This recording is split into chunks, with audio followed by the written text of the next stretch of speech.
যারা পরীক্ষা বই করতেছিল তাদেরকে মারাত্মকভাবে আহত করে এবং একদম আঙ্গুলগুলো ভেঙে গিয়েছিল তাদের নির্যাতনে। তো এই ঘটনার পর আসলে আমাদের কলেজের সাবেক বর্তমান সকল শিক্ষার্থীদের মধ্যে তুমুল উত্তেজনা তৈরি হয় এবং এটাই মূলত 16 তারিখের পর 17 তারিখ আমার আন্দোলনের ফুল হিসেবে কাজ করে। তো এই ঘটনার পর আসলে সকল ছাত্র জনতা এই আন্দোলনে ঐক্যবদ্ধভাবে নেমে আসে হবিগঞ্জ জেলাভিত্তিক। 16 জুলাই আমরা যেটা করেছিলাম যে আমরা শায়েস্তাগঞ্জ যে হাইওয়েতে আমাদের প্ল্যান ছিল যে 3-4 ঘন্টা রাস্তা ব্লক করে রাখা। তো এখানে যেটা হয়েছিল যে পুলিশের সাথে কথাবার্তা বলার পর ওনারা 1 ঘন্টা সময় দিয়েছিল আমাদের। তো ওই দিন আমাদের উপস্থিতিও মোটামুটি কম ছিল, প্রথম শুরু হয়তো 16 জুলাই। তো আমরা ওই দিন 1 ঘন্টা বেশি পাই নাই। পরবর্তী যত সময় গিয়েছে আন্দোলন তীব্র থেকে তীব্রতর হয়েছে এবং আমি এবং আমাদের সমন্বয়ক সুজন সহ আমরা প্রথম থেকেই চেষ্টা করেছিলাম ক্রিয়াশীল সকল ছাত্র সংগঠনের সাথে সমন্বয় করে সকল সিদ্ধান্ত নেওয়া। এবং এক্ষেত্রে যেটা হয়েছে যে বাংলাদেশ ছাত্র শিবির, জাতীয়তাবাদী ছাত্র দল, ছাত্র অধিকার পরিষদ সবাইকে সঙ্গে নিয়ে আমরা সবগুলো সিদ্ধান্ত নিয়েছিলাম। যেমন আমাদের সবগুলো আন্দোলন টেকা হিসেবে ছাত্রদল এবং ছাত্র শিবির কাজ করেছে। যেমন অনেক ক্ষেত্রে আমাদের প্রতিরোধ করতে হতো, এক্ষেত্রে লাঠিসোঁটা অথবা ইট পাটকেলের ব্যবস্থা ছাত্র শিবির এবং ছাত্রদল মিলেমিশে এই কাজগুলো করেছে। তো এইগুলো ছিল আসলে ব্যাকগ্রাউন্ড স্টোরি, তখন তো এগুলো সামনে আসতো না, কারণ আমাদের বিভিন্ন ব্লেম দেওয়া হয়েছিল। এবং আমি যেটা বললাম যে 16 জুলাই এখানে কলেজ শিক্ষার্থীদের নির্যাতন করা, ওইটাও শিবির ব্লেম দিয়ে করা হয়েছিল। এবং যেটা করা হয়েছিল ওইটা আবার আমাদের কলেজের শিক্ষক মণ্ডলীর মাধ্যমে ওনারা বলছেন শিবিরের পোলাপানিটা করতেছে, ওদেরকে মারতে হবে, ছাত্রলীগের নির্যাতন করবে, এইগুলো ছিল আর কি। তারপর তো ধীরে ধীরে আন্দোলন তীব্রতর হলো। আর আমরা যেটা হলো যে 1 আগস্ট বা 30 জুলাই যখন হলো কি 1 দফা ঘোষণা হওয়ার পর তখন আমরা মোটামুটি আশাবাদী ছিলাম যে এইখানে সরকার পতন হবে ইনশাল্লাহ। আর যেটা হয়েছিল যে জেলাভিত্তিক যে আন্দোলনগুলো হচ্ছিল আমরা তখনই অনুধাবন করতে পারছিলাম যে সবচেয়ে বেশি একটি ছাত্ররা আন্দোলন করছে হবিগঞ্জ জেলায়। এইখানে প্রচুর পরিমাণ মারামারি হয়েছে। আর আপনার 18 জুলাই পরে যে আন্দোলনগুলো হয়েছিল এটা শুধুমাত্র জেলাভিত্তিক থাকে নাই, যে জেলা শহরে আন্দোলন হয়েছিল, তখন আমাদের লাখাই, নবীগঞ্জ, বানিয়াচং সবগুলো উপজেলায় বড় বড় মিছিল হইতেছিল, বড় বড় প্রটেস্ট হইতেছিল এবং বিভিন্ন জায়গায় সংঘর্ষ হচ্ছিল। তারা দায়িত্ববাহকতায় যখন আমরা আরেকটা কথা এখানে যে লোকমুখে প্রচলিত আছে যে সারা বাংলাদেশ স্বাধীন হয়েছে আপনার 5ই আগস্ট, কিন্তু হবিগঞ্জ স্বাধীন হয়েছে 4 আগস্ট। যেটা হয়েছিল যে 4 আগস্ট এইখানে আমরা যে হবিগঞ্জ শহর বা হবিগঞ্জ জেলার মধ্যে সবচেয়ে বড় গুন্ডা হিসেবে আমরা যাকে চিনি আবু জাহির, উনি কিন্তু 4 আগস্ট পালিয়ে যেতে বাধ্য হয়েছিলেন। এবং রাতে 4 আগস্ট রাতে যখন আবু জাহিরের বাসার ঘেরাও করা হয় আমরা তখন 9:30-এর দিকে আমি এবং সমন্বয়ক সুজন ওই বাসার সামনে যাই। তো যাওয়ার পর যেটা দেখছিলাম যে ওইখানে খুব বেশি মানুষ নাই, আমাদের ধরেন 100-র মতো মানুষ, কিন্তু আবু জাহির বের হইতে পারতেছে না। 5 গাড়ি সেনাবাহিনী ছিল তাকে নিরাপত্তা দেওয়ার জন্য।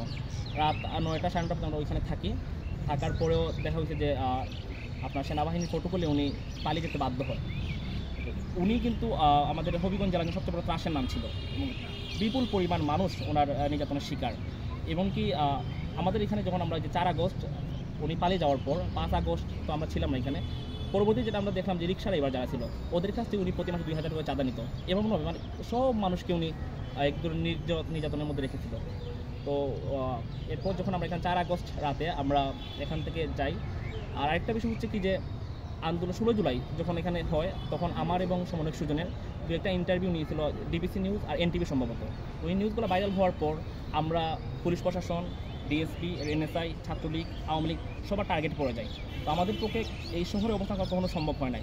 16 জুলাই পর এবং 5 আগস্টের আগে একটা সিঙ্গেল রাতও আমরা এখানে শহরে আমাদের বাসায় থাকতে পাই নাই। আমি এবং সমন্বয়ক সঙ্গে এক পাশে থাকি আর কি আমরা।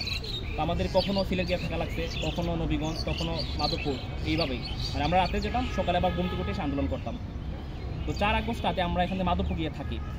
তো রাতে যখন যে লং মার্চ একদিন এগিয়ে আনা হলো, যে 6 তারিখের বদলে 5 তারিখ আনা হলো। তো আমরা ফজর পর সিদ্ধান্ত নিলাম যে আমরা যাব, ঢাকাতে যাব, যেভাবেই হোক আমরা এই ঐতিহাসিক সময় সাক্ষী হব। তো আমরা যে ফজর পর আমাদের যাত্রা শুরু করলাম, বাট কোনো গাড়ি ঘোড়া ছিল না। ওইখানে বিভিন্ন পিক আপ ভ্যান, টমটম, সিএনজি, বাস ভেঙে ভেঙে আমরা যখন উত্তরাতে গিয়ে পৌঁছলাম তখন আমরা গ্রেফতার হই। গ্রেফতার হওয়ার পর তো আমাদের বিমানবন্দর থানা পশ্চিম থানায় নিয়ে যাওয়া হয়। বাট পশ্চিম থানাতে আমরা প্রথম থেকেই গ্রেফতার হওয়ার পর থেকে ফ্রেন্ডলি আচরণ পাচ্ছিলাম। বাট আমাদেরকে পশ্চিম থানা বললো যে গ্রেফতার যারা করছে ওরা বিমানবন্দর থানা পূর্বের। তো স্বাভাবিকভাবে এই গ্রেফতার করার পর আমাদের খুব বেশি নির্যাতন করা হয়, ওদের আক্রোশ ছিল।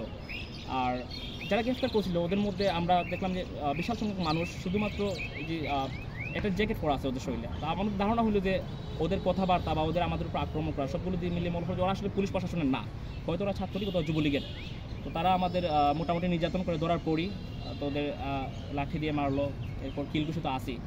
তারপর থানায় নিয়ে যাওয়ার পর বিমানবন্দর থানা পশ্চিমের যিনি ওসি ছিলেন উনি আমাদের সাথে খুব ভালো ব্যবহার করেছিলেন। ইভেন ওইখানে একটা সবচেয়ে মুহূর্ত যেটা হয়েছিল, যখন আমরা এটা টিভিতে প্রচারিত হচ্ছে যে হাসিনা পালিয়ে গেছে, তখন একসাথে পুলিশ প্রশাসন সবাই আলহামদুলিল্লাহ বলে উঠলো। ওনারা মিষ্টি আনছে পুলিশ প্রশাসনেরা, যেমন থানা পশ্চিমে মিষ্টি এনে আমাদেরকে ওনারা মিষ্টি খাইয়েছে। আমরাও তখন ওজন করে নামাজ পড়লাম। তখন তারা মোটামুটি সিউরিটি দিয়েছিল যে আমাদের হয়তো মুক্তি হয়ে যাবে আসর পর, তারপর বললো যে মাগরিব পর। তারপর একটা সময় যাওয়ার পর যখন আসার পরেও আমাদের তারা ছাড়তেছে না হাজত থেকে, তখন একটা সময় আমাদের ভিতরে এক ধরনের ভয় সৃষ্টি হলো যে সম্ভবত আজকে আর আমরা মুক্তি পাচ্ছি না। আর যেহেতু এখানে শুনলাম যে আমরা এটুকু আন্দাজ আছে যে এখানে ইন্ডিয়ার বিভিন্ন গোয়েন্দা সংস্থার লোকেরা আছে এবং আমাদের যারা ধরেছিল তারা আবার হিন্দু অফিসার ছিল, তো তারা আক্রোশ আমাদের প্রতি বেশি। তো আমাদের হঠাৎ এমন কেন জানি মনে হলো যে দেশ স্বাধীন হলে আমরা বোধহয় আর বের হতে পারছি না, আমাদের হয়তো শহীদ হয়ে যাওয়া লাগবে। তো এসব আমাদের পর আমি এবং সমন্বয়ের সুজন আর কিছু বাইরে 14 জন ছিলাম আমরা একসাথে। তো আমরা তোবা করে মোটামুটি শাহাদাতের প্রস্তুতি নিয়ে নিছি যে দেশ তো স্বাধীন হয়েছে, আমরা শাহাদাতের পেয়ালা পান করতে চাই। এই ছিল। তবে রাত 10টার দিকে উনি আমাদের ডাকলেন ওনার অফিসে, ডেকে মুক্তি দিলেন। বাট যে ওনার আমাদেরকে মুক্তি দেওয়ার ক্ষেত্রে যেটা ব্যারিয়ার ছিল, উনি বলতেছিলেন যে আমাদেরকে যে ওসি গ্রেফতার করছে ওনাকে যদি পাওয়া না যায় তাহলে আমাদেরকে ছাড়া যাবে না। শেষ পর্যন্ত ওনাকে পাওয়া যায় নাই। পরে আমরা বের হওয়ার পর শুনছিলাম যে যেই বিমানবন্দর থানা পূর্বকে নাকি জ্বালিয়ে দেওয়া হয়েছিল, আর উনিও পালাতক আছেন। যাই হোক, আলহামদুলিল্লাহ আমরা রাতেই হবিগঞ্জ ব্যাক করি এবং 6 তারিখ সকালে আমরা আপনাদের হবিগঞ্জের সবচেয়ে ভয়াবহ ঘটনা যেটা, সেটা হচ্ছে বানিয়ে চলে